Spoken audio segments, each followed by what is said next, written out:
paz do Senhor, meus queridos. Amém. A paz do Senhor para todos.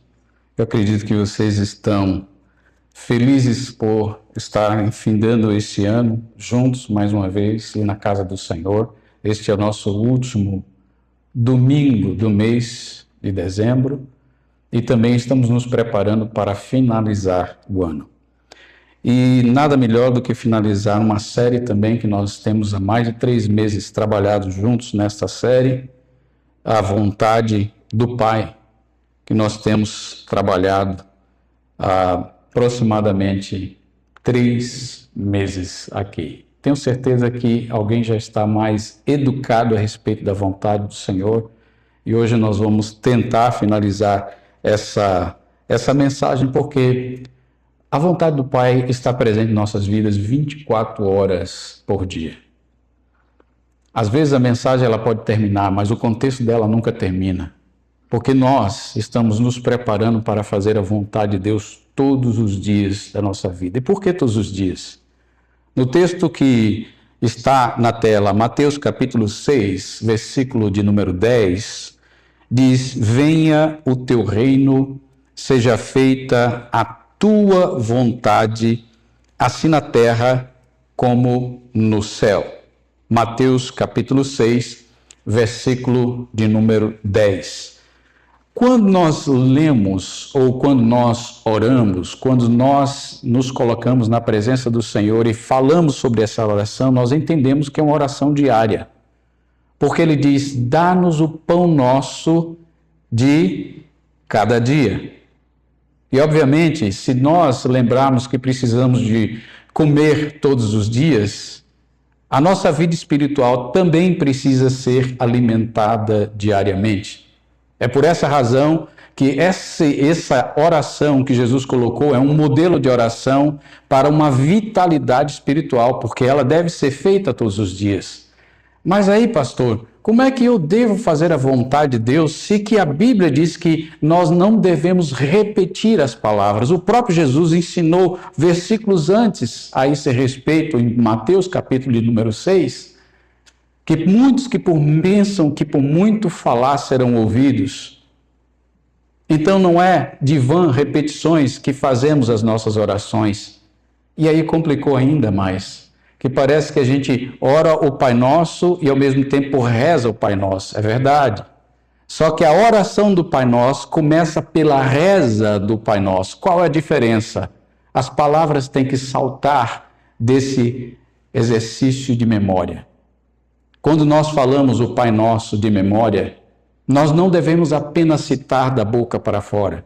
Nós devemos usar cada palavra que mencionamos no Pai Nosso para poder criar uma introspecção e falar para Deus a partir daquilo que Deus mesmo inspira pelo Espírito Santo ao nosso interior. Como assim? Por que você chama Deus de Pai? Se você lembrar dessa história, todos na Bíblia, antes de Jesus, se endereçava o próprio Deus como o grande Deus, o El Shaddai, o Deus Todo-Poderoso. E Deus contém vários nomes que a ele foi atribuído, e ele mesmo se revelou dessa forma. Ele disse: o meu nome é maravilhoso. E ele é conhecido também como Jeová ou Jeová, Shalom, Deus da paz, Jeová Rafá, o Deus que cura, Jeová Nissi, o Deus que é a nossa bandeira. Assim nós aprendemos vários nomes.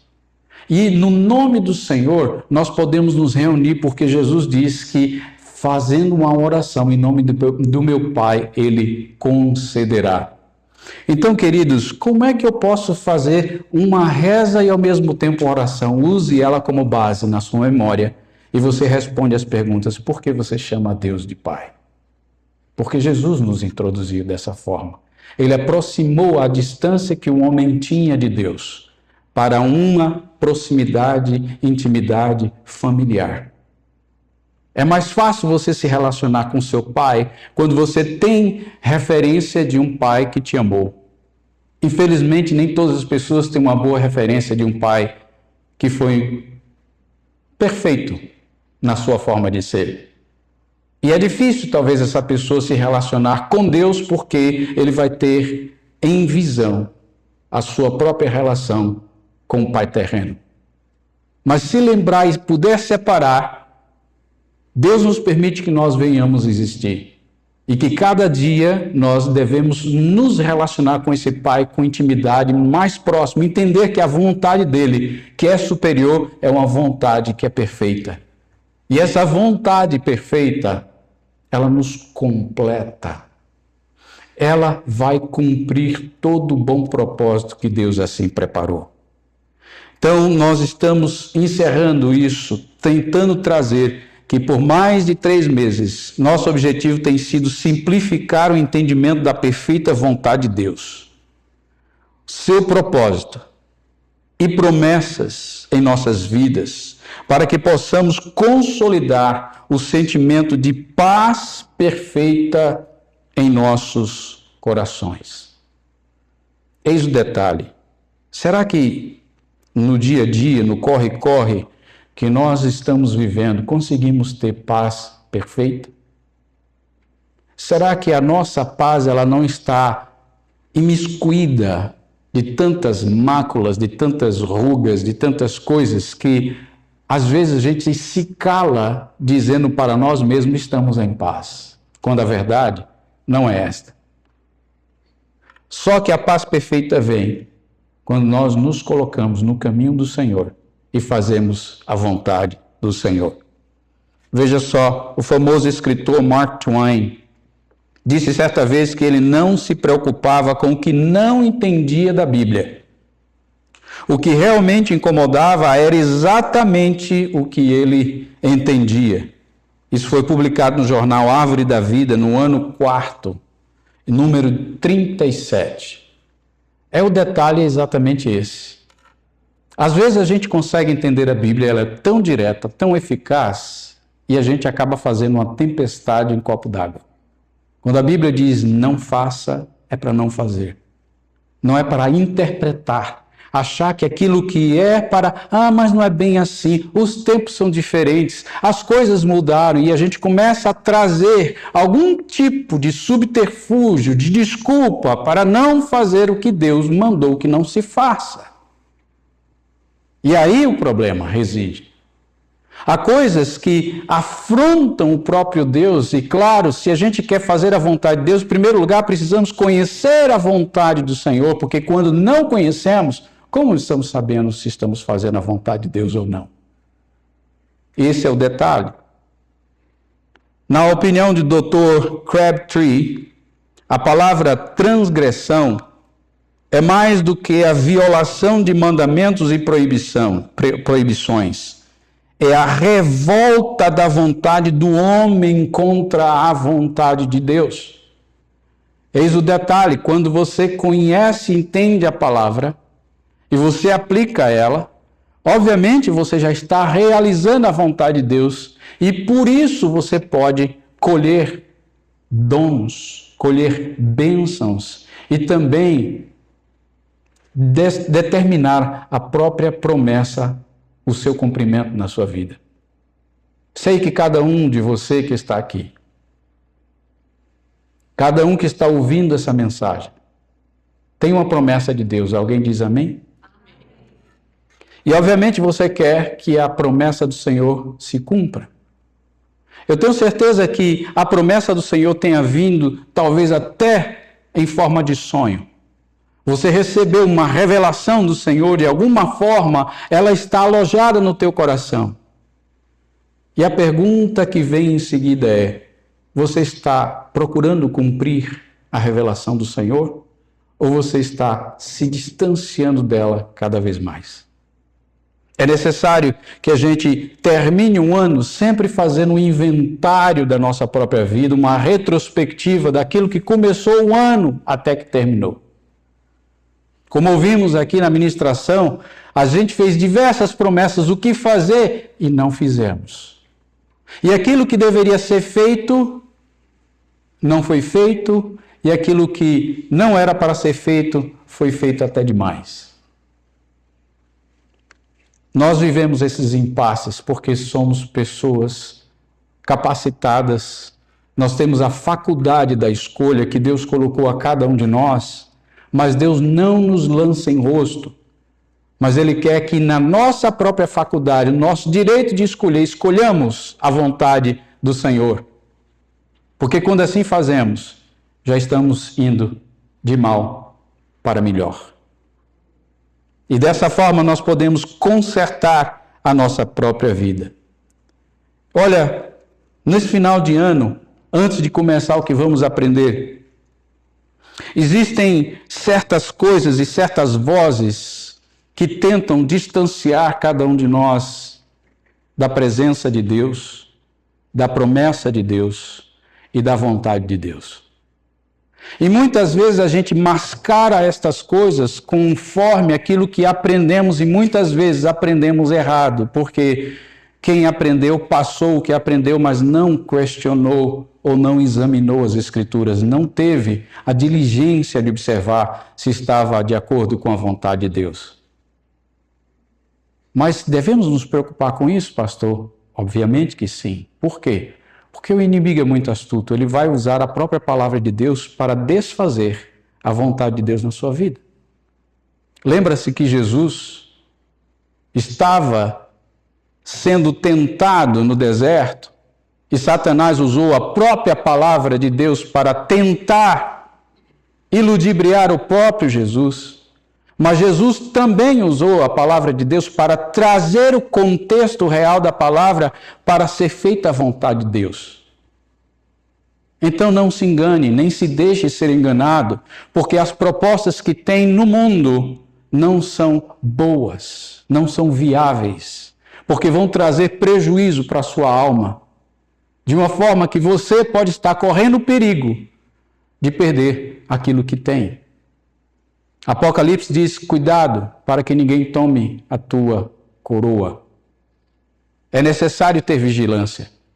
É necessário não só empreendermos corretamente, porque a palavra do Senhor nos adverte a vivermos de uma maneira honesta, de caráter ilibado, de uma conduta moral perfeita, dentro de um contexto em que a sociedade pode nos aplaudir, sabendo que as nossas boas obras é que devem dar testemunho, não somente a nossa boca, porque às vezes a boca fala, mas o nosso corpo diz o contrário. As nossas escolhas têm dito às vezes o contrário. Ou melhor, talvez as nossas postagens tenham dito o contrário, porque hoje no mundo social, na mídia, a gente pensa que a gente não é observado. Mas infelizmente, o mundo está observando. E o mundo está cansado de falsos cristãos. E Deus também. O detalhe é que nós precisamos ir mais além do que aquilo que nós apenas pensamos. Por exemplo, a gente pode achar que no final de ano, quando se faz a confraternização, estamos fazendo a vontade de Deus. Estamos? Depende. Se Deus foi convidado para a festa, sim. Se o Senhor não foi convidado para a festa, ele fica de fora, só observando. E como nós podemos convidar o Senhor para a festa? É simples, quando fazemos tudo de acordo com a vontade de Deus. Agora, quando nós, mesmo nos identificando como pessoas que conhecem a palavra, que conduzem as coisas dentro da palavra, não nos proporcionamos em nós o testemunho bom de transmitir a graça de Deus para o próprio mundo, o que é que o mundo vai ver em nós? A semelhança deles. E vai dizer, nada diferente. Apenas um contexto que eles vão para a igreja e eu não vou. Que estímulo posso eu dar para alguém quando essa pessoa me observar, eu fazendo o que o mundo faz? Por isso Deus nos convida a sermos diferentes. Deus nos convida a dizermos não quando o mundo quer dizer sim. Por isso que a nossa conduta precisa ser regrada de acordo com as Escrituras. Por exemplo, mais de diversos grupos, dezenas de igrejas, no final do ano, vão celebrar o chamado Réveillon. Ainda está por acontecer. Não, nada animal. Celebrar, você pode celebrar em família, em grupo, em comunidade, como conforme for. Mas a pergunta ainda prevalece: é da vontade de Deus ou não é da vontade de Deus? Mas como é que fazemos de acordo com a vontade de Deus? Segundo a sua palavra. Aí você percebe que alguns grupos preparam coisas semelhantes e maravilhosas, vai ter sorrisos, vai ter troca de presentes, vai ter drinks, vai ter comes e bebes, é tudo que você quer, maravilha, não paguei por aquilo, mas vou estar junto, beleza, maravilha. E depois? Que conta é essa que você vai pagar perante Deus? Quando eu falo isso, nós temos que observar que o mundo nos observa. E se o mundo percebe, por exemplo, que certo grupo vai imitar, por exemplo, outros grupos religiosos que estão celebrando, um exemplo aqui, o Réveillon vestidos de branco. Ah, pastor, mas não tem nada de errado, parece que é tão bonitinho, né? Maravilhoso. Well, se você aprendeu nas classes de doutrina que temos nas terças-feiras, vamos saber que essa semelhança de vestimenta em uma passagem de ano não é uma tradição espiritual evangélica, e sim é uma experiência da quimbanda. Isso passa a ser um sincretismo religioso e trazer uma coisa de fora para simplesmente achar bonito e ainda determinar que se faça dessa forma, você vai dizer o quê? Ah, não tem nada demais. Você caiu no golpe de Satanás, de que usou-se a palavra para fazer conforme a vontade dele. Deus não tem nada com trevas. Ele abomina as trevas. E tudo que representa as trevas não representa Deus. Então, se você for convidado, porque nós vivemos à margem da sociedade, e muitas pessoas podem te convidar, venha para a nossa festa de Réveillon, vai ter comes e bebes, vai ter bebidas também, e aqui em inglês se usa spirits, que significa bebidas alcoólicas. Irmãos, se você ama o Senhor, evite. Por que evitar? Que a Bíblia diz para evitar. A palavra do Senhor faz para nós o conselho de vida e traz para nós o conselho da sua graça. Procure ser servo de Deus em toda e qualquer situação, para que Deus possa ser glorificado em você e você não venha sentir o peso da culpa. Porque quando o mundo percebe que você não mudou, que graça, como é que você pode estar glorificando a Deus? Como é que Deus pode estar sendo glorificado na sua própria atitude? Então, dessa forma, a gente precisa entender que precisamos estar no centro da vontade de Deus. Então, a nossa parte 5 começa exatamente e termina trabalhando nesse tema. Vivendo no centro da vontade de Deus, conforme Colossenses capítulo 4, versículo 12. Veja só interessante essa palavra. Epáfras, que é um de vocês e servo de Cristo Jesus, manda saudações. Ele sempre luta por vocês em suas orações, para que vocês sejam perfeitos e plenamente seguros em toda a vontade de Deus. E o tema para isso o lugar mais seguro e frutífero é o centro da vontade de Deus. Queridos, eu queria que vocês lessem em Colossenses 4:12, está na tela.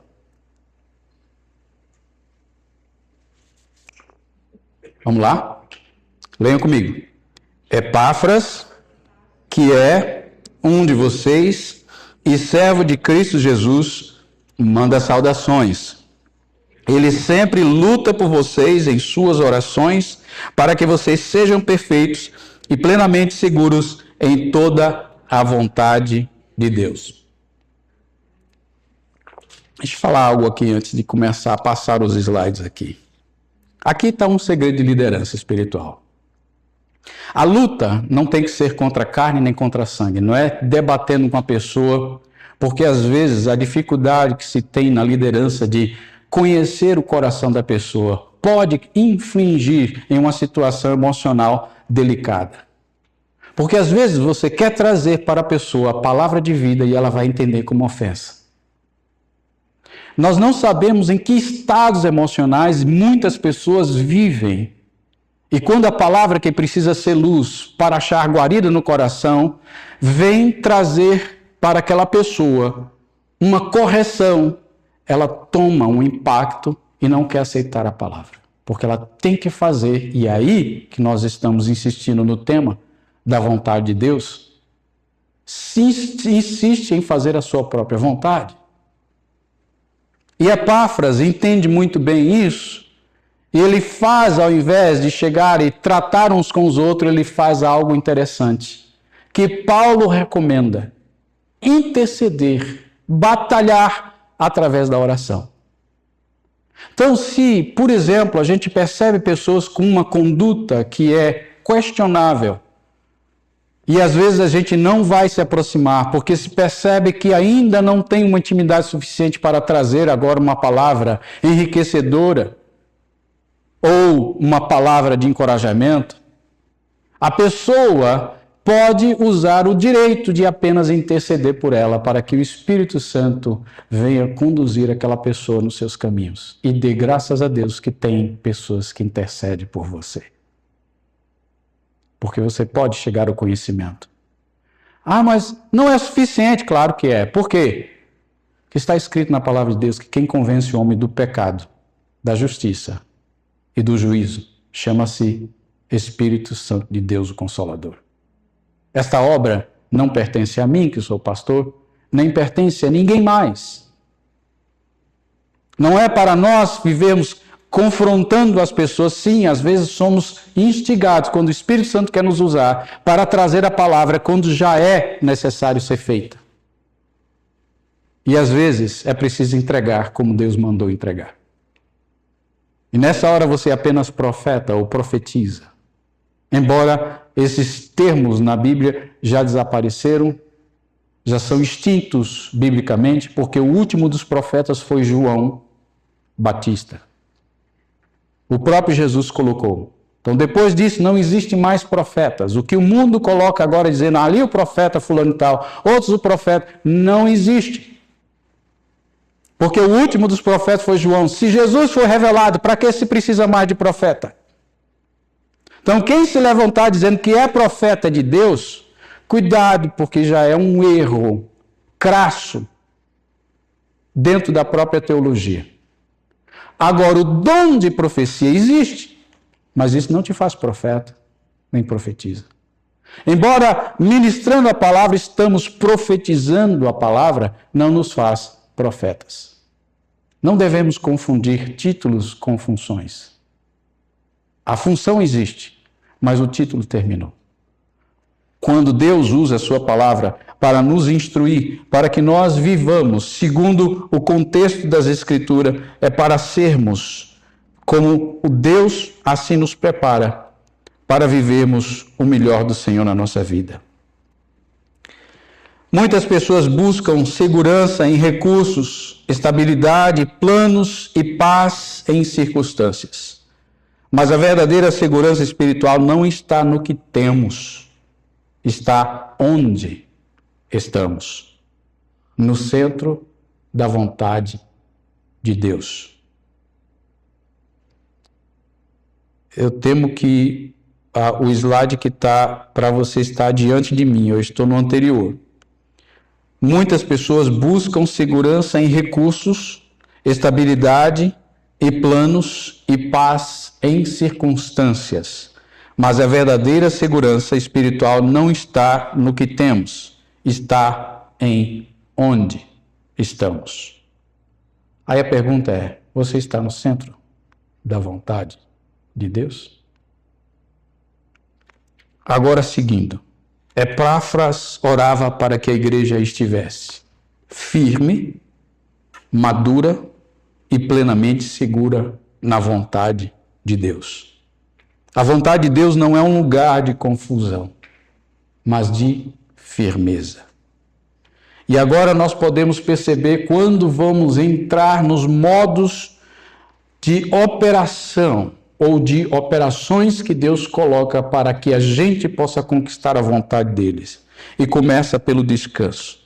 O descanso e a segurança em viver segundo Deus. Conforme Isaías 26, versículo 3, Tu, Senhor, guardarás em perfeita paz aquele cujo propósito está firme em ti. O descanso e a segurança em viver segundo Deus, viver no centro da vontade de Deus, não elimina problemas, mas elimina o medo. A paz não vem da ausência de lutas, mas da certeza da direção divina, onde Deus governa, a paz reina. Queridos, é nesse momento que a gente precisa compreender que para termos descanso na vontade de Deus, é preciso deixar que o Espírito Santo nos conduza até estejamos firmes, maduros, firmados na conduta que a palavra de Deus enseja em nossas vidas. Que é dessa forma que a gente consegue. A segunda forma é a colheita da obediência, que seria a frutificação espiritual, conforme João 15,5. Quem permanece em mim e eu nele, esse dá o quê? Muito fruto. É impossível você estar em uma árvore, pertencer àquela árvore, a seiva vem por ela, os ramos estão agora trazendo os devidos frutos. É por isso que se tiver um ramo que não estiver produzindo fruto, Jesus manda cortar aquele ramo. Para que os outros que estão produzindo possam ser limpo, podado, para produzir mais frutos ainda. O que é que significa isso? Que no reino de Deus não existe momento em que você acabou uma obra. O reino de Deus significa a obra inacabada. Continuamos permanecendo firme na presença do Senhor. Frutificando. Se não estamos dando fruto, devemos frutificar. Porque se não damos frutos junto com a árvore, com a seiva, dentro de nós, essa vai servir de apenas combustível de fogo, porque vai ser lançada na fogueira. Onde é que a gente deveria estar? No centro da vontade de Deus. A colheita da obediência, que é a frutificação espiritual, não vem do esforço humano. Pare para pensar sobre isso. Mas da permanência em Cristo. Às vezes a gente se esforça para fazer um jeitinho, preparar uma coisa, um detalhe. Não é no esforço. É na permanência em Cristo, na sua palavra. Isso faz grande diferença na minha e na sua vida. Isso nós, quando estamos vivendo a vontade de Deus, nosso caráter será transformado, nosso testemunho cresce, nosso ministério se multiplica. É dessa forma que nós vemos que, segundo aquilo que Deus preparou em nossos corações, fará na nossa vida algo novo e algo maravilhoso. É quando nós vivemos na vontade de Deus. A obediência gera fruto que permanece. E agora, queridos, como permanecer constante e fiel? 1 Coríntios 15:58 diz: sede firmes, inabaláveis e sempre abundantes na obra do Senhor. A constância é a prova da maturidade espiritual, não só isso, é a prova da firmeza nos caminhos do Senhor, fazendo a vontade de Deus. E aí nós temos a sequência das coisas e dos bens e dos benefícios quando permanecemos fiéis. É quando vivemos uma vida de oração, alimentamos a mente com a palavra, caminhamos em comunhão, mantemos o coração ensinável. O detalhe é, como é que a gente consegue manter o coração ensinável? É quando você não começa mais a rejeitar a palavra do Senhor. Não podemos mais permitir dentro de nós que Satanás venha ditar o que ele quer dentro da palavra do Senhor, para que você faça a vontade sua, que está escondida na vontade de Satanás. Fazer a vontade de Deus é sempre a palavra. Não fuja dela. A palavra vai te dar recursos para que você permaneça no centro da vontade do Senhor. E é dessa forma que você vai amadurecer e vai colher os frutos da palavra do Senhor. Como permanecer constante e fiel? Quem permanece na vontade de Deus não vive por emoção, mas por convicção. É importante a gente entender isso. Há uma diferença muito grande em viver espiritualmente e em viver emocionadamente. Muitas igrejas têm caído em diversos enganos. Mas os enganos que ocorrem na igreja é fruto de uma liderança que não estuda a palavra do Senhor. Porque se examinasse as Escrituras e percebesse a vontade de Deus, iria instruir cada um que está disposto a fazer a vontade do Senhor a corrigir os seus próprios atos. Para quê? Para que a glória de Deus permaneça naquele lugar.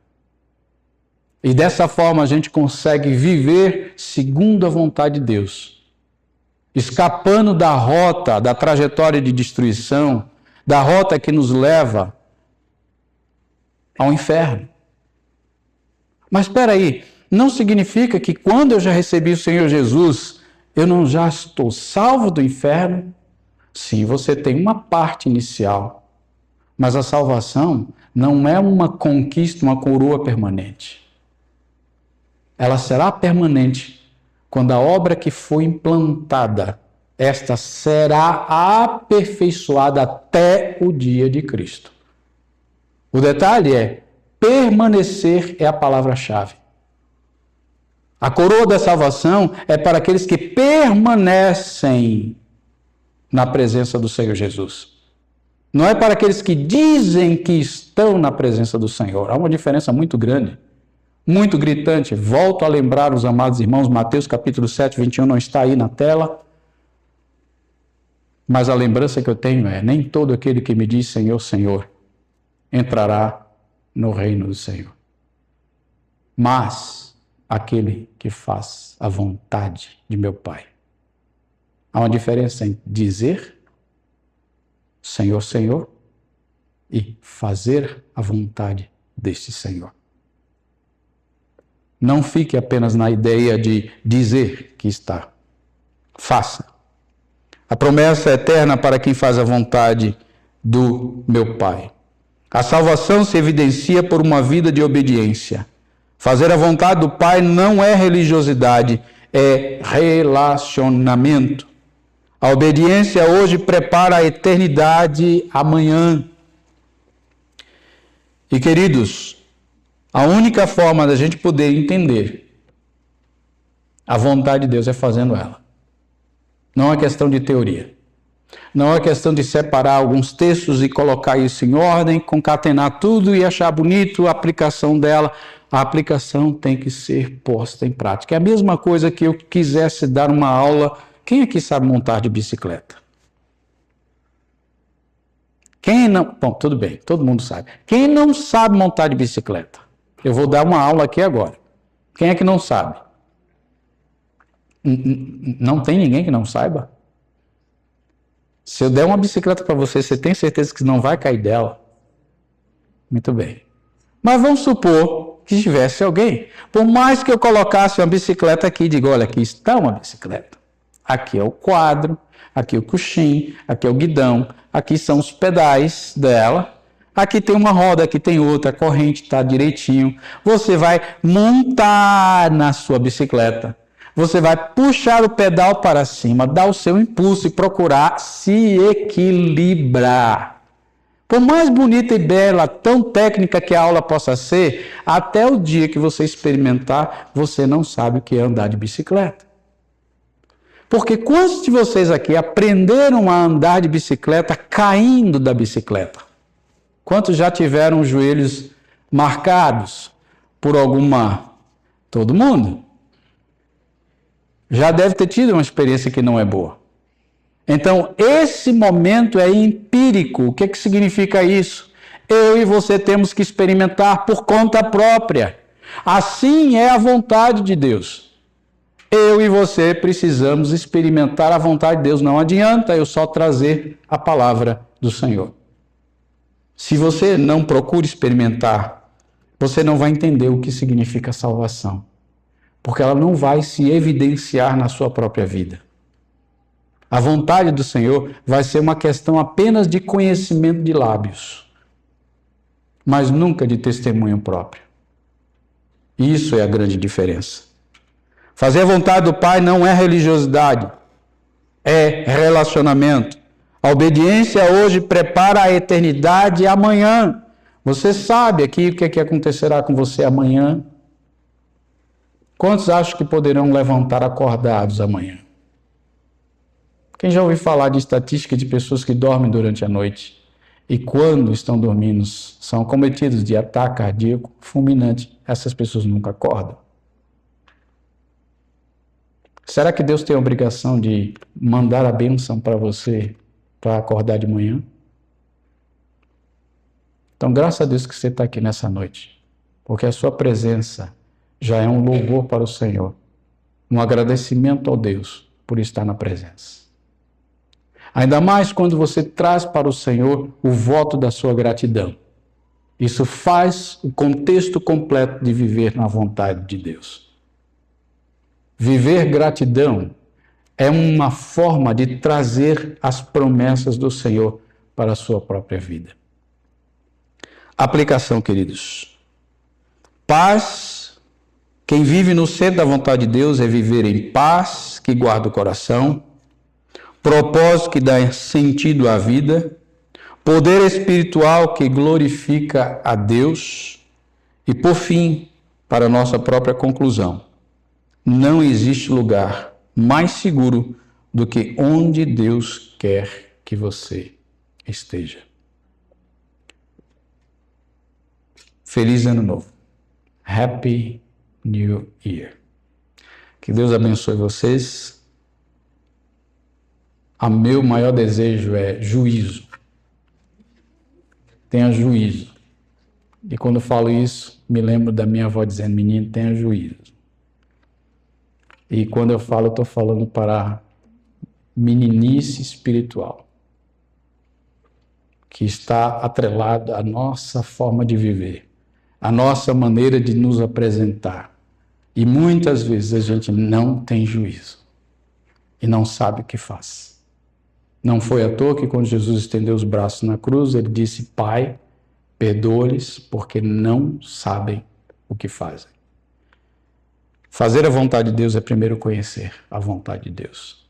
Seja nesse ano de 2026, um ano novo, um ano de investigação na sua vida, de querer Deus, conhecer mais de Deus, de querer ter uma intimidade com o Senhor, uma aproximação maior. Algo que vai fazer uma grande diferença na sua vida. Aquilo que há de preencher a realidade e cumprir as promessas, trazendo paz para o teu coração. Se coloque de pé na presença do Senhor.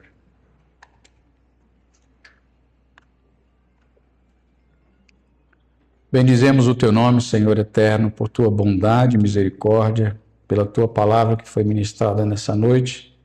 Peço-te, Senhor, que essas palavras ecoem, Senhor, na ação do Teu Espírito Santo, Senhor, para dar conclusão, ó Deus, a esta mensagem, Senhor, de uma forma especial, Senhor. Trazendo para nós, ó Deus, entendimento, ó Deus, daquilo que nós precisamos fazer e cumprir em nossas vidas. Te pedimos, ó Deus, que o Senhor nos incomode, Senhor, e também, Senhor, nos acomode, para que não vivamos, ó Deus, na zona de conforto, porque sabemos que a zona de conforto é um perigo para a nossa prosperidade espiritual. Que nós possamos viver, ó Deus, desconfortavelmente, buscando, Senhor, realizar a Tua vontade em nossas vidas.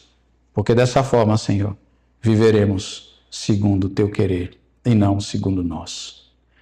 Pedimos isso em nome de Jesus. Amém.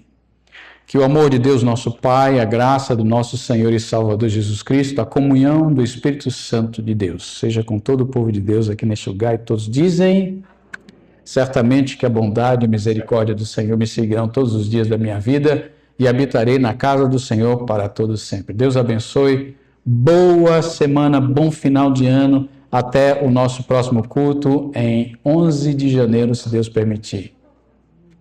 Deus abençoe.